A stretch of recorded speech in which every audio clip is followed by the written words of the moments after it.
Do you sometimes feel like you are just sort of groping your way around trying to figure out chords for your song? And do you wish that you had better mastery over them?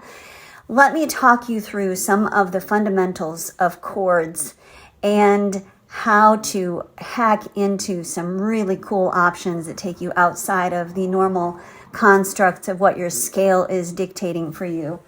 So first things first, we're going to start with the very beginning for those of you that don't know. So the major scale,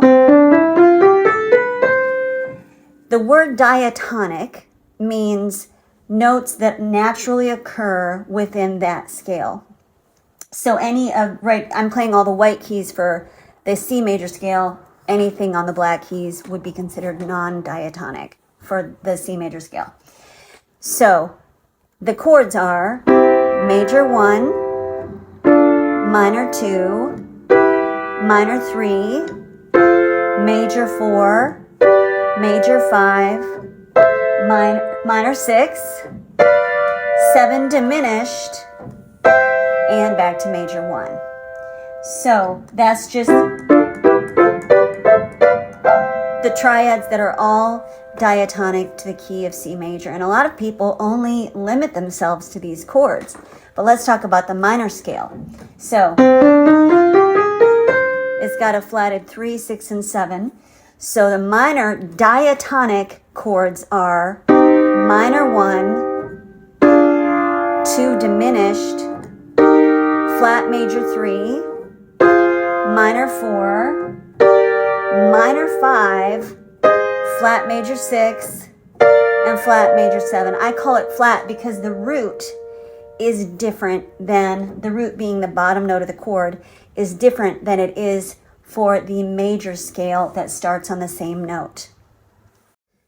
So the major and the minor scale that start on the same note are called parallel major and minor. They share the same 1, which is tonic, but they don't share the same key signature. The minor key that shares the same key signature is the relative minor. That's totally different. It has a different starting note. I'm talking about the two scales that start on the same note. So C major, C minor, okay? Those are parallel keys. And here is the hack.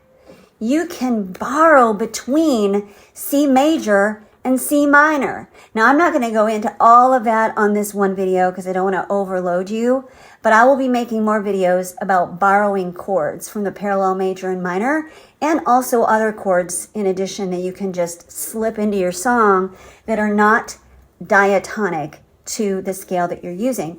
And this type of thing can really, really freshen up and just explode the mind of the listeners. Maybe not really. They're probably not that blown away by it, but it's cool. It adds dimension to your writing.